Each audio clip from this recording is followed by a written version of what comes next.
சமீபத்தில் ஒரு 6 மாதம் இருக்குன்னு நினைக்கிறேன், ஒரு செய்தி ஒன்று பத்திரிகையில் வந்துச்சு, பார்த்து கண்ணீர் விட்டேன்.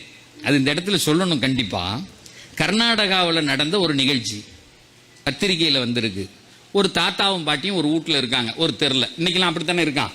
பையன் லண்டனில் இருக்கான், அமெரிக்காவில் இருக்கான், எங்கேயாவது இருக்கான். ஆனால் தாத்தாவும் பாட்டியும் வீட்டில் இருக்காங்க. அந்த பெற்றவங்களை பார்க்கறதுக்கு இது பண்ணுறதுக்கெல்லாம் ஒன்றும் இல்லை, அது காசு நிறையா இருக்குது. ஆனால் பெற்றவங்களுடைய அந்த மகிமையும் மரியாதையும் தெரியல. தாத்தா பாட்டி ஒரு வீட்டில் இருக்காங்க, தெருல அவர் காய்கறி வாங்க போவார், அந்த அம்மா பால் வாங்க வரும். சகோதர சமயத்தை சார்ந்தவர்கள். தெருக்காரங்கெல்லாம் பார்ப்பாங்களா இல்லையா? இந்த வீட்டில் 2 பேர் இருக்காங்க, ஏதாவது ஹெல்ப் பண்ணணும்.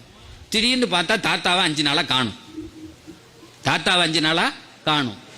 1 நாளாச்சு, 2 நாளாச்சு, 3 நாளாச்சு. தெருல உள்ளவங்க கேட்குறாங்க, பாட்டி தாத்தா எங்க அப்படிங்கிற. ஊருக்கு போயிருக்காரு அப்படின்னு அந்த அம்மா சொல்லுது.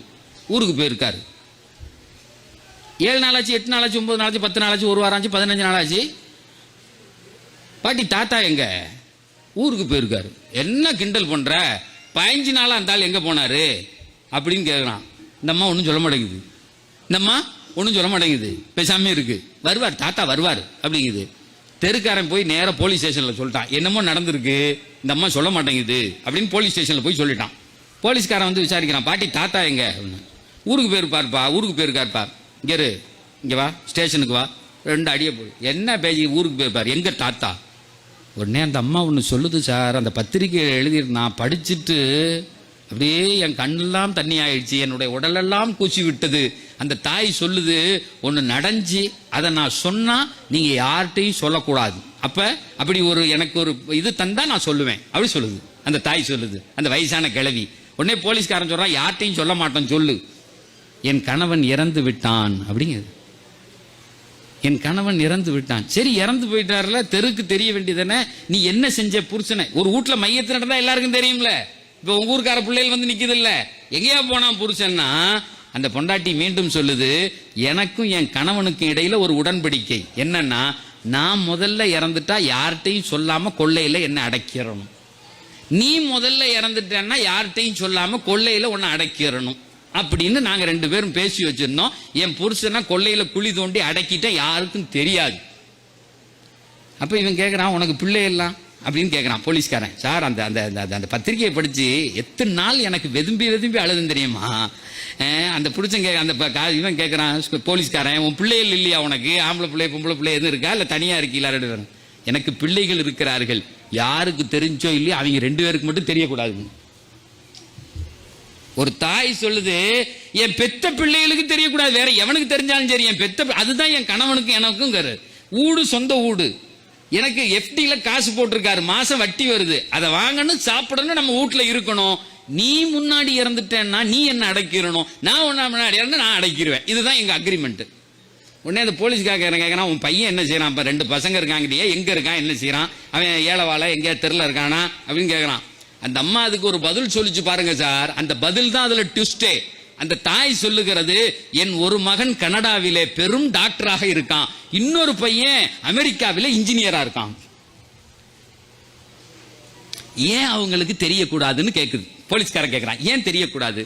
இல்ல, என் கணவன் சொன்னாரு, அன்னையிலிருந்து இன்ன வரையும் படிச்சுட்டு போயிட்டான், கல்யாணம் பண்ணி கொடுத்தோம், பறந்துட்டாங்க, இளம் சிட்டுகள், நல்ல சம்பாதிக்கிறான், ஃபேமஸான டாக்டர், ஃபேமஸான இன்ஜினியர், எங்களை எதையும் கண்டுக்கல. என் கணவர் சொன்னார், நாளைக்கு நான் இறந்து விட்டால் உன்னை கொண்டு போய் முதியோர் இல்லத்தில் சேர்த்து விட்டு அல்லது எங்கேயாவது விட்டுட்டு இந்த வீடை விற்பாங்க, இந்த வீடை விற்பான், அதுக்குன்னே வருவான். இந்த வீடை வித்துட்டு உன்னை எங்கேயாவது நடுத்தரில் விட்டுட்டு அவன் கிளம்பி போயிருவான் காசு எடுத்துக்கிட்டு. என்னோடு 40 வருஷம் குடுத்தனம் நடத்தின நீ, எனக்கு ரத்தம் வலிக்கிறது, என்னுடைய கஷ்டத்துல எல்லாத்திலையும் கூட இருந்தவ நீ, அதனால இந்த வீட்டிலே சாவர வரையும் இருப்போம் நம்ம 2 பேரும், அந்த காசுல நம்ம சாப்பிடுவோம், அந்த நாய்கள் நமக்கு தேவையில்லை. சார், ஒரு அத்தாவும் ஒரு அம்மாவும் இப்படி ஒரு முடிவுக்கு வந்திருந்தால், இந்த டாக்டர் மனுஷங்கிறீங்க, அவன் மிருகம் அல்ல, அவன் என்ன டாக்டர் படிச்சான், அவன் அறிவு எதற்கு?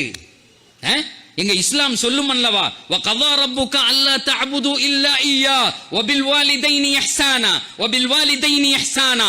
இந்த திருக்குர்ஆனுடைய ஆயத்துக்கு விளக்கம் எழுதுகிற பெருமக்கள் எழுதுகிறார்கள், துபாயில இருந்து எங்க அம்மாக்கு கால் வலிக்குதுன்னு ஒரு பெரிய கோடாலி சாப்பை வாங்கி அனுப்பி விடுறல்ல, யாரு வந்தாலும் உலகத்து ஊர்ல என்ன செய்யறான், கோடாலி சாப்பு வலித்தையெல்லாம் எங்க அம்மாக்கு அக்தாங்கால். குர்ஆன் சொல்லுகிறது, உன் தாய் ஒரு நாள் 11 மணி இரவிலே எழுந்திருத்து அல்லாஹ் எனக்கு கால் வலிக்குதேன்னு சொன்னா, பெத்த மகன் உனது கடமை அந்த தாய்க்கு அருகிலே உட்கார்ந்து அந்த முட்டியை பிடித்து விட வேண்டும். நீ வாங்கி அனுப்புகிற 1000 மருந்துகள் தேவையில்லைங்கிறான். நான் சொல்லல, குர்ஆன் சொல்லுகிறது. வபில் வாலிதைனி இஹ்சானா. அதற்கு எழுதுகிற பெருமக்கள் எழுதுகிறார்கள், நேரம் இருக்கணும், உன் தாய் கூப்பிட்ட உன்னை ஆஜராகணும். அதுக்குத்தான் அந்த வபில் வாலிதைனி இஹ்சானா. துபாயில இருந்துகிட்டு நல்லா இருக்கியா, பணம் அனுப்பிட்டேன், காசு வந்துருச்சு, அந்த தாய் எதிர்பார்க்கிற அந்த மனோநிலை கிடைக்காவிட்டால் அவர்களுடைய துவா உனக்கு கிடைக்காது. துவா உனக்கு கிடைக்காது. நீ சம்பாதிக்கலாம், பெரிய ஆளா இருக்கலாம், நீ கோடீஸ்வரனா இருக்கலாம், கார்கள்ல போகலாம், தாய் தந்தையினுடைய துவா கிடைக்காது. நீ வளமாக இருக்க மாட்டாய். மார்க்கம் சொல்லுகிறது, யார் ஒருவர் தாயையோ தந்தையோ பெற்று கண்ணை தூக்கி பார்க்கிறானோ, அம்மாவிடத்துல ஏதாவது கேக்குது அந்த அம்மா, என்ன சொன்ன அப்படின்னு கேட்டா, அல்லாஹ் சொல்லுகிறான், என் கோப பார்வை அவன் மீது இறங்கும் என்கிறது குர்ஆன். உன் தாயினுடைய சொல்லை விட வார்த்தைக்கு நீ மேலே பேசக்கூடாதுங்கிறது குர்ஆன். வக்ஃபிது லஹுமா ஜனாஹ ذுல்லி மினர் ரஹ்மா, வக்ஃபிது லஹுமா ஜனாஹ ذுல்லி மினர் ரஹ்மா.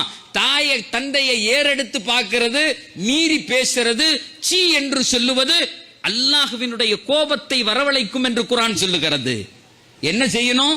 வக்ஃபிது லஹுமா ஜனாஹ ذுல்லி மினர் ரஹ்மா வகுர் ரப்பிர்ஹம்ஹுமா கமா ரப்பயானி ஸகீரா. குர்ஆன் சொல்லுகிறது, அடகிய வார்த்தையில் அவர்களோடு, Kaulan கரீமாங்கறான், a wonderful word, a respectable word.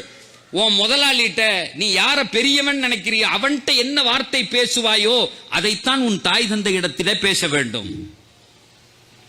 நான் ஒரு பெரிய கம்பெனிக்கு ஓனர், நான் 1.5 லட்சம் ரூபாய் சம்பளம் வாங்குறேன்னா, நீ வீட்டுக்குள்ள வரும்போது செருப்பை கழட்டி வைக்கிறாயே, அங்கே உன்னுடைய கௌரவத்தை, நீ ஒரு கம்பெனியினுடைய மேனேஜர், சிஇஓ, நான் பெரிய முதலாளி அப்படிங்கறத கழட்டி வச்சிட்டு அந்த தாய்க்கு பிள்ளையாகத்தான் வீட்டுக்குள்ள வரணுங்குது மார்க்கம். நான் சொல்றது விளங்குதா? அந்த தாய்க்கு பிள்ளையாகத்தான் வரணும். அந்த தாய் உன்னை டேன்னு கூப்பிடுவா. நான் மேனேஜர் தெரியும்ல அப்படிலாம் அங்க ஒன்றும் பேச முடியாதுங்குது.